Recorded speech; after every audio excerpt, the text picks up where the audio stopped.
their work will be shown for what it is, because the day will bring it to light. It will be revealed with fire, and the fire will test the quality of each person's work. 1 Corinthians 3:13. When Johan Morris left the Staram audio studio on a balmy spring evening in 2023, he did so without his favourite jacket. It was a warm night, and he would need to go back the next day. He would pick it up then. The next time he saw the jacket was 2.5 years later, when it was presented as a key piece of evidence in the trial of Staram Audio's owner, the businessman John Staram, in whose possession the item of clothing had been the whole time. It was later said that if the jacket could talk, it would rightly have been able to say that it had witnessed firsthand the entirety of the Staram Swindle.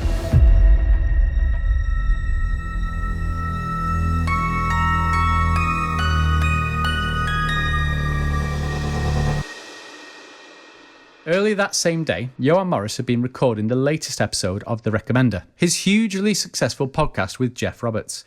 The groundbreaking and much imitated format had struck a chord with the listening public and attracted such luminaries as Sue Barker and Monty Don. However, on this, their 253rd episode, Morris and Roberts were having one of their occasional guestless discussions, often one of their more popular editions with the long-time fans. And having heard the good news from the Staram Audio office regarding the latest download figures, the pair opted to have a celebratory drink in the nearby Hog and Hen pub. Former host of The Recommender, Johan Morris. For me, at least, there was no sense of anything being wrong, just business as usual, really. We felt like the podcast was the best it had ever been. If anything, the question was, how are we going to fit in all these guests who want to appear? And Staram Audio kept saying they wanted more. So it's probably fair to say that no one in the office knew what was about to happen either. What was about to happen was the closure of Staram Audio Studio. Locks changed, and soon after, a security presence to deter former employees from attempting to retrieve possessions that had been left in the building. No warning was given, no explanation was offered.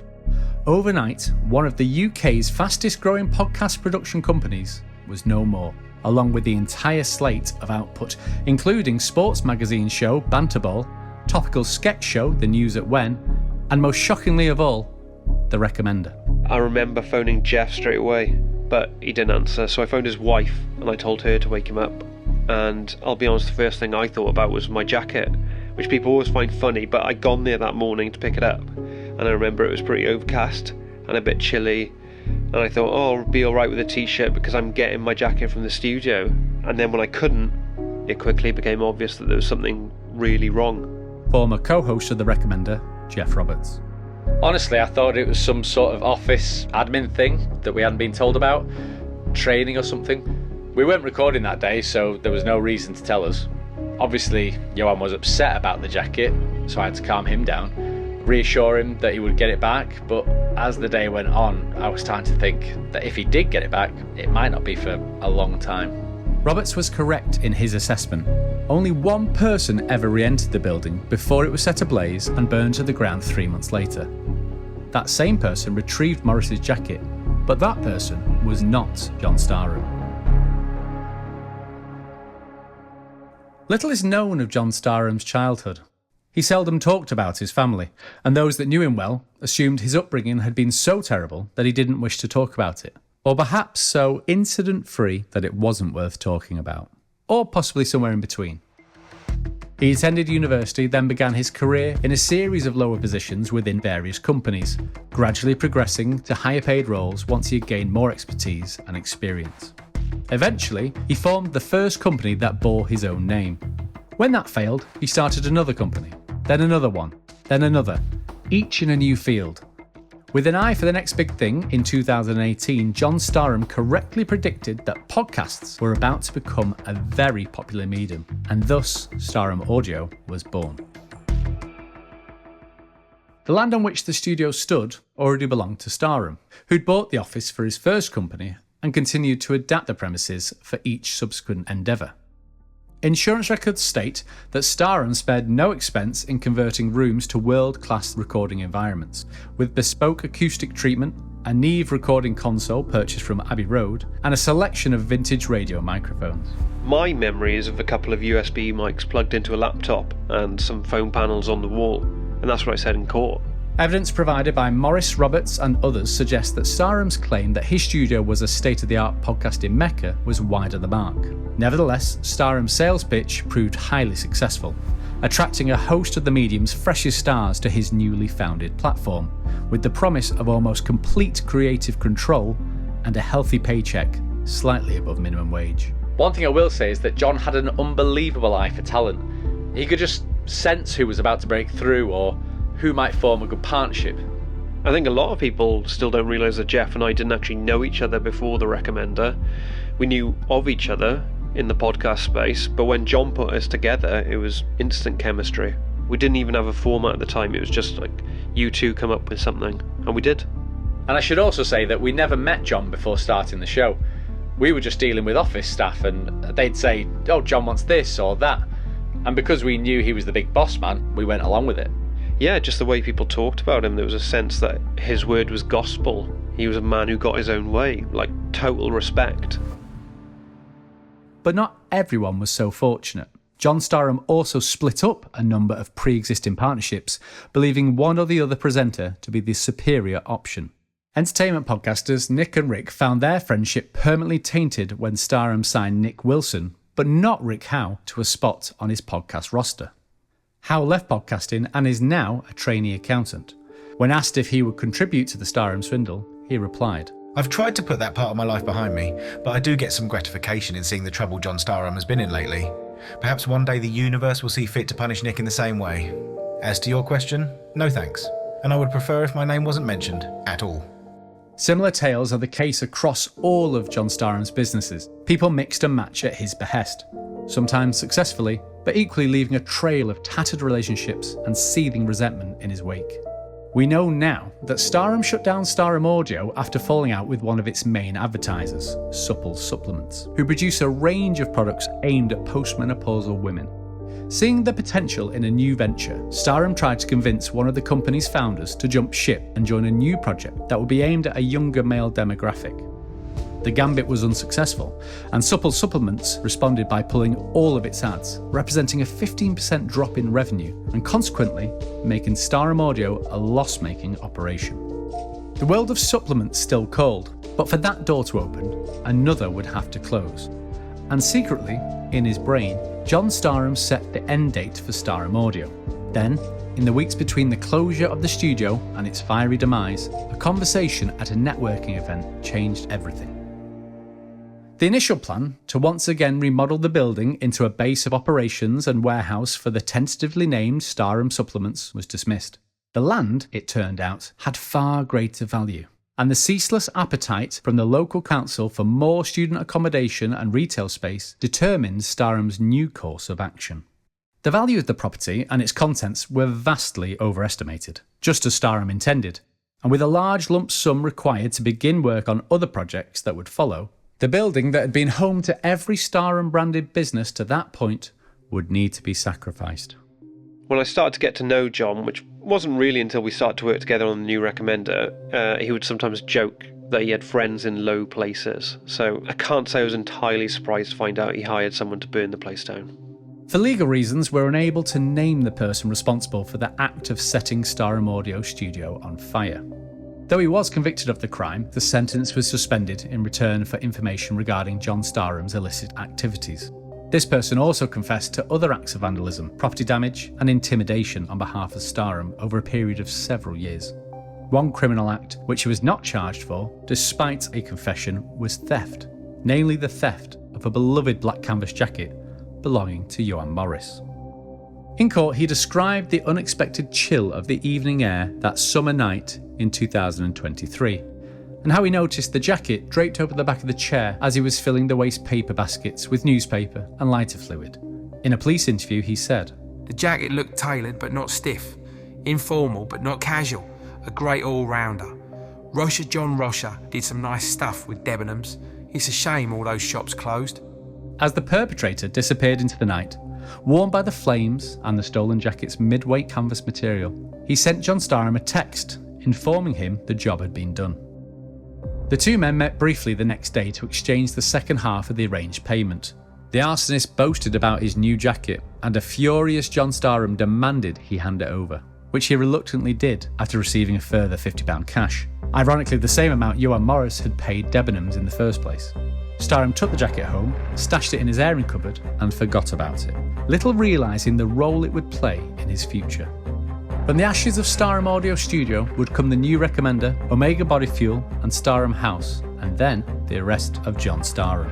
But the first arrest would happen the same day £50 was paid for a second-hand jacket, and the man arrested was Johan Morris. The Staram Swindle, presented by the new Recommender, is a high-quality content production. Created, written, directed, produced and executive produced by Johan Morris. Engineered and edited by Dave P.A. Narrated by Geoff Roberts.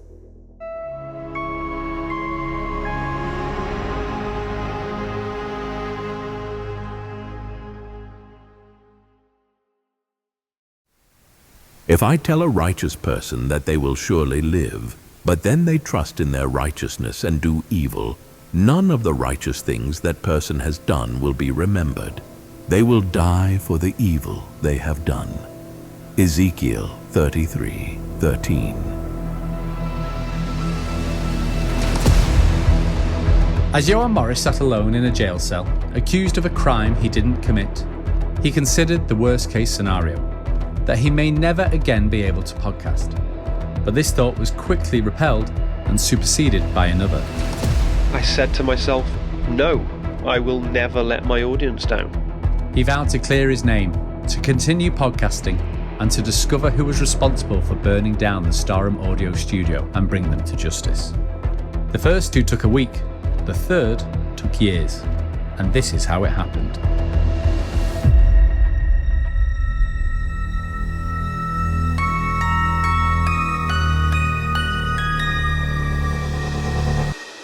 In the aftermath of the enforced end of the Recommender podcast, Geoff Roberts made the decision to move back up north with his wife, where an opportunity for work awaited. Morris, meanwhile, was planning to resurrect the Recommender as quickly as possible. We couldn't use the name, so I went with the new Recommender, and we wouldn't be able to have guests, initially at least, so the format needed tweaking. But I knew it still had to be me and Geoff. I think by now, TNR is established enough that it can just be me, with Geoff as an occasional guest maybe. But at the time, we needed to retain that connection to the original podcast as much as possible. That connection was put in jeopardy by the lack of access to the 253 episodes of the Recommender's run, which, despite their wide availability in fan circles, were not legally able to be distributed. I imagine this is what it's like to have a child kidnapped or something. I've been told over and over again that the rights issues are so tangled it's simply not worth the effort or resources. And that was before John's court case, so I'm sure it's worse now. I did briefly consider re-recording all 253 episodes word for word, but that would mean bringing all the guests back, and just as one example, things between me and Ainsley Harriott haven't been great lately, and that's 5 appearances right there, so it's probably not viable. It was near the end of the new Recommender's first series that Morris was arrested for arson. He had visited the studio several times in the preceding weeks in an attempt to retrieve his jacket. One such visit was even included as part of an episode. No, don't grab me. No, I'm coming out. Don't pull.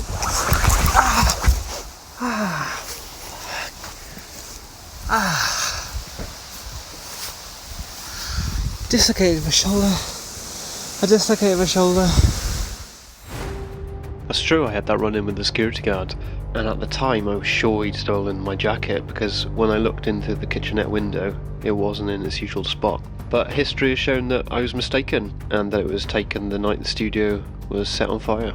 I mean, I look back and I think, what a crazy twist of fate that this thief, the arsonist, ripped off the patch I got from the Boscastle Museum of Witchcraft and Magic, and that he lost a couple of the buttons while he was climbing over the fence, and those were the things that led to my arrest. Honestly, I take it as a compliment that I was arrested, that the police thought I felt that strongly about getting my jacket back. I think that says a lot about me as a person, about my character. It was traumatic, yes, and I think the fact that John Staram was the one who refused to pursue any charges against me, that was part of why we developed a close, probably unhealthy, working relationship afterwards. And that trauma is also why I publicly doxed the security guard and repeatedly accused him of starting the fire on social media, and for that I do apologise. As John Staram waited for the insurance money to roll in so he could start work on the projects that would become Staram House and Amiga Body Fuel, he was looking for something to tide him over and scratch his business itch. He found it once again in the world of podcasting. We knew John was a fan, and I think what he recognised about the new Recommender is that we'd innovated a whole new podcast form that was decentralised, that still had high production values, but was far cheaper to make than the stuff at Staram Audio, and it's clear to me that's where Staram Sound came from. Staram would be more directly involved in the second iteration of his podcast empire, a change which many now feel was to the detriment of the product. We were under the Staram Sound umbrella by the time the second series of TNR started, and with a bit of distance, I can definitely tell.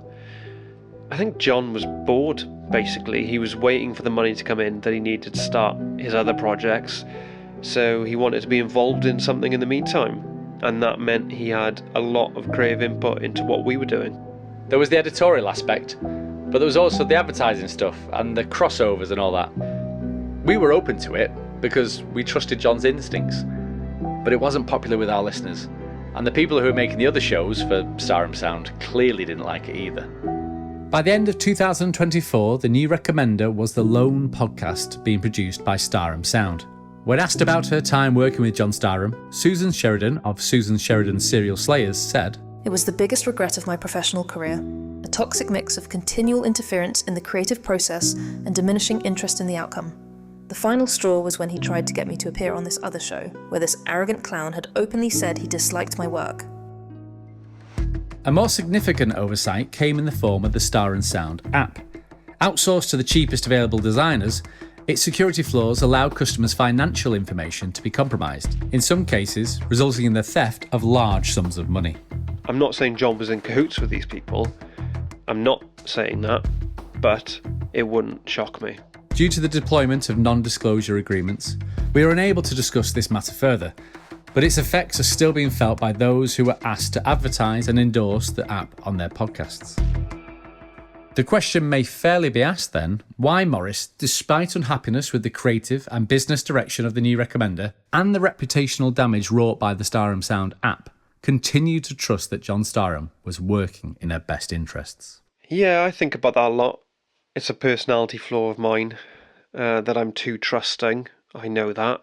There are things I wish I'd done differently, but going forward, I'll certainly be more cautious about letting others influence TNR.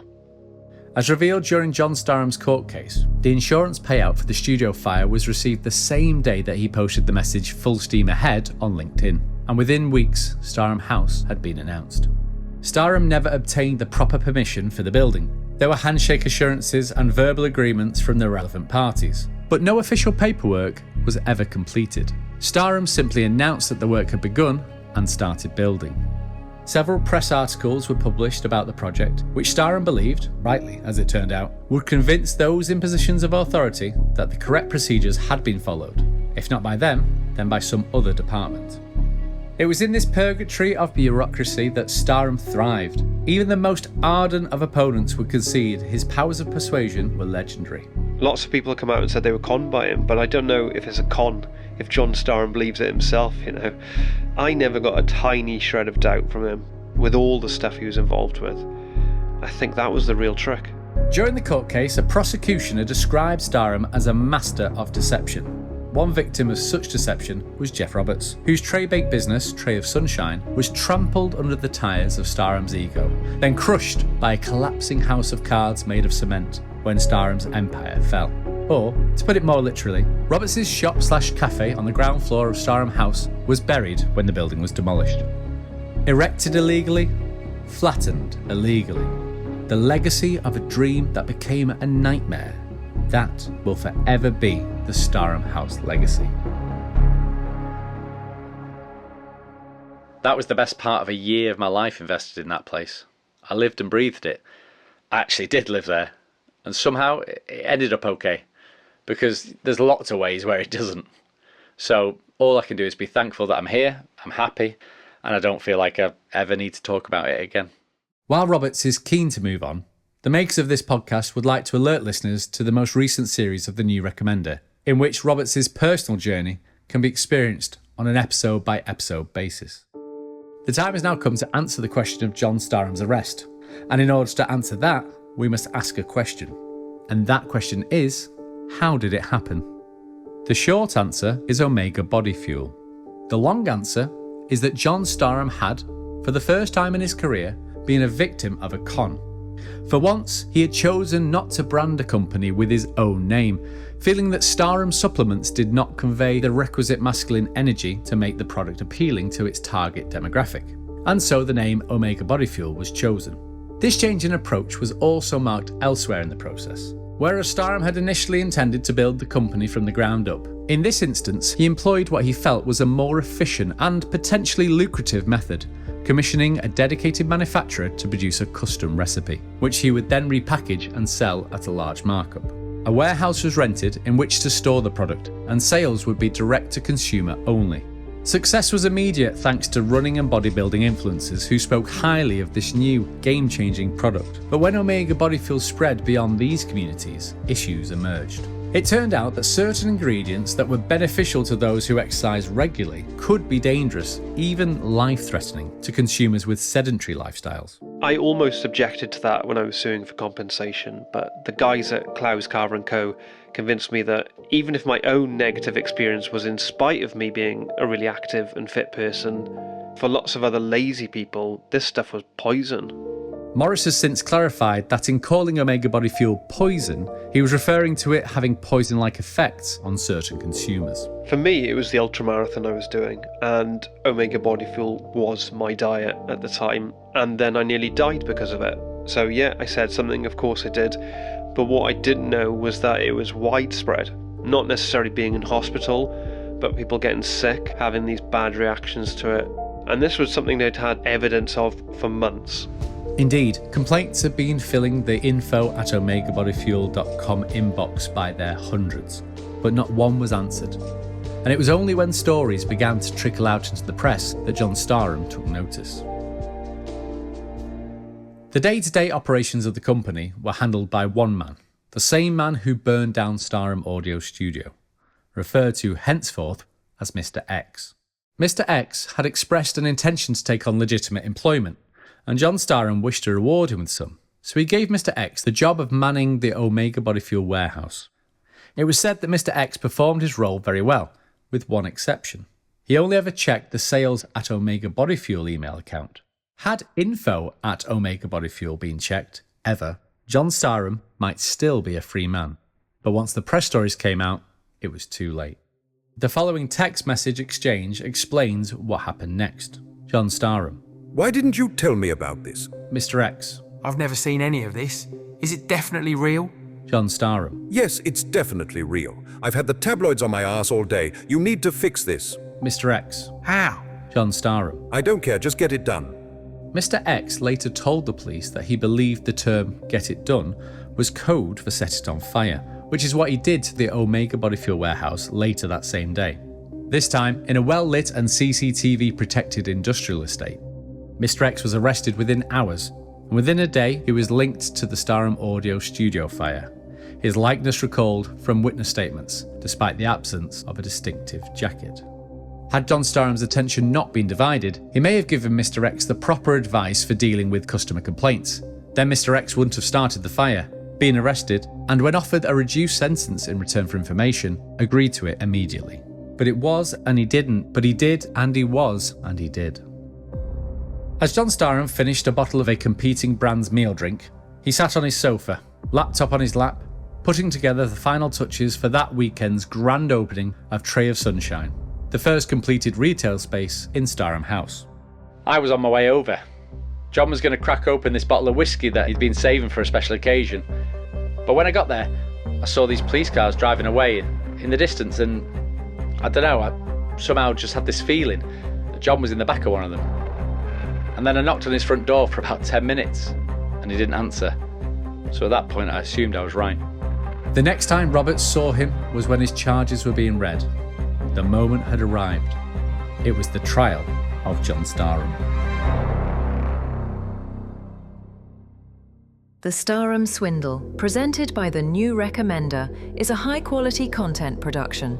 Created, written, directed, produced and executive produced by Joanne Morris. Engineered and edited by Dave P.A.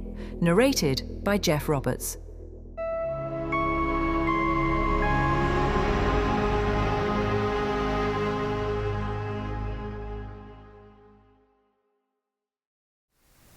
I will bring you into the wilderness of the nations, and there, face to face, I will execute judgment upon you. Ezekiel 20:35.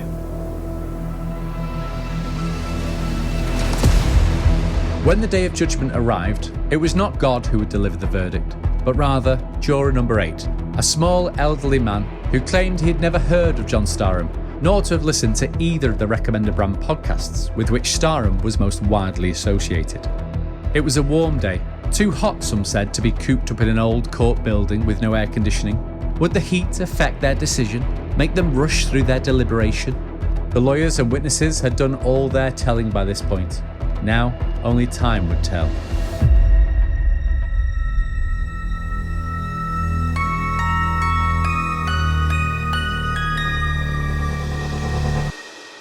Over the course of 2 weeks, a picture had been painted of a remorseful man whose punishment had been the failure of his business and his recent public shaming. These were more than enough, it was argued. Anything else would be cruel and unusual, according to Staram's legal team, the case for the defence. The case for the attack was not swayed. Here was a criminal, plain as day. The play acting and crocodile tears fooled no one. "Order! Order!" cried the judge more than once when the hecklers in the audience gave Staram what for.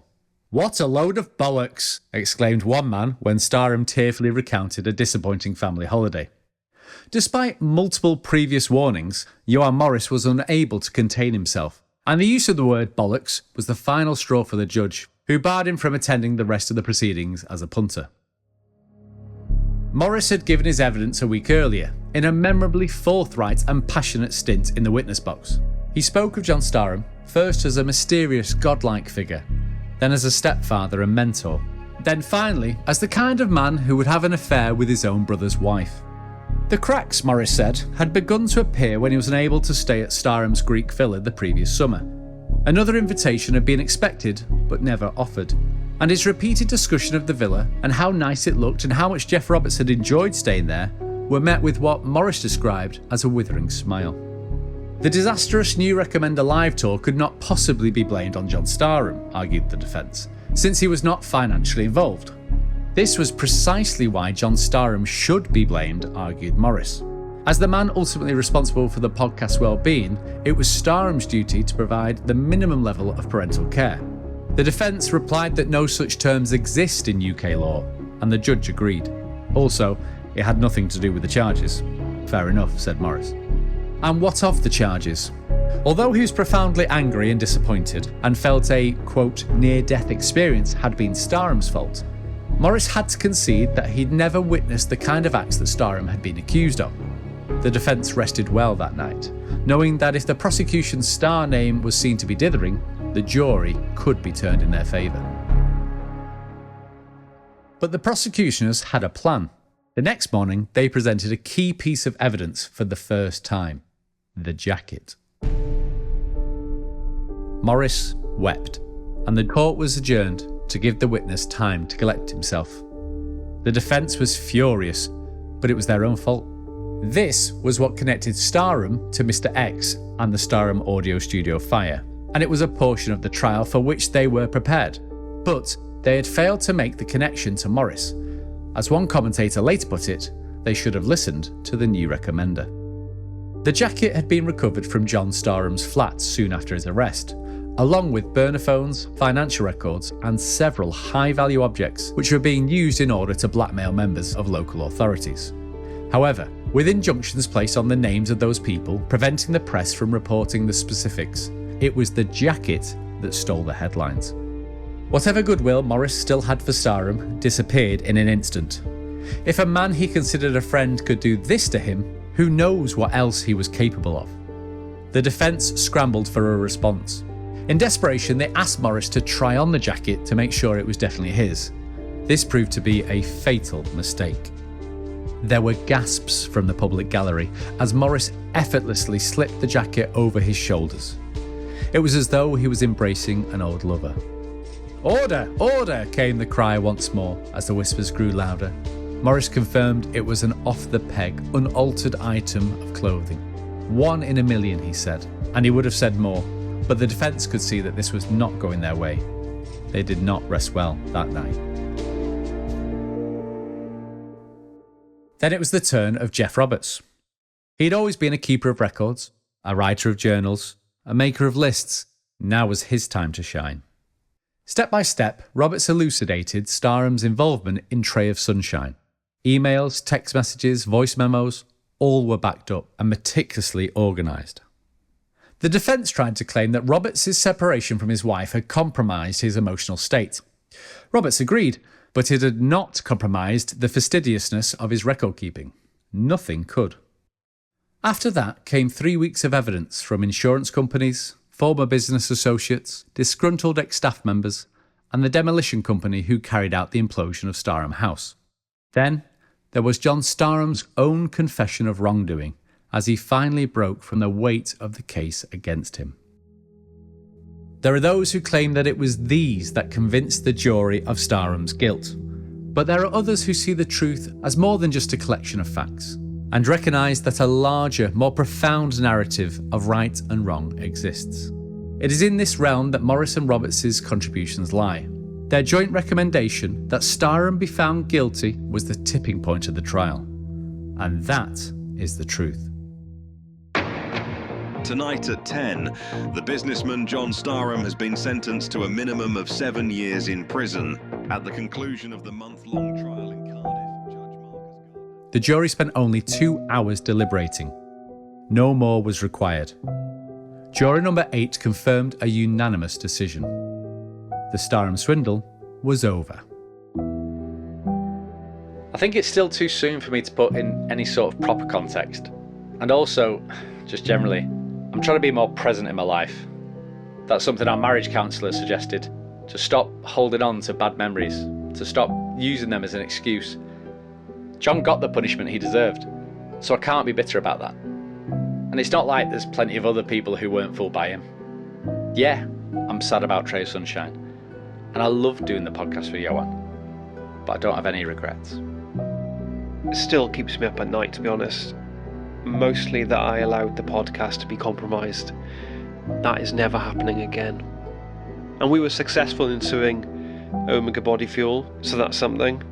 Unfortunately, the company had no assets, so the amount of money we got wasn't much of anything. But it did cover Dave PA's rate for this documentary series, which I think is fitting. Morris hopes the new recommender will be better than ever, even with the departure of co-host Geoff Roberts. He says guest co-hosts slated to appear in the next series will, quote, blow people's minds. But before that comes the Yule recommender, always a fan favourite. Morris's jacket was included in a police auction after the conclusion of the trial. Sadly, he was unable to secure its return.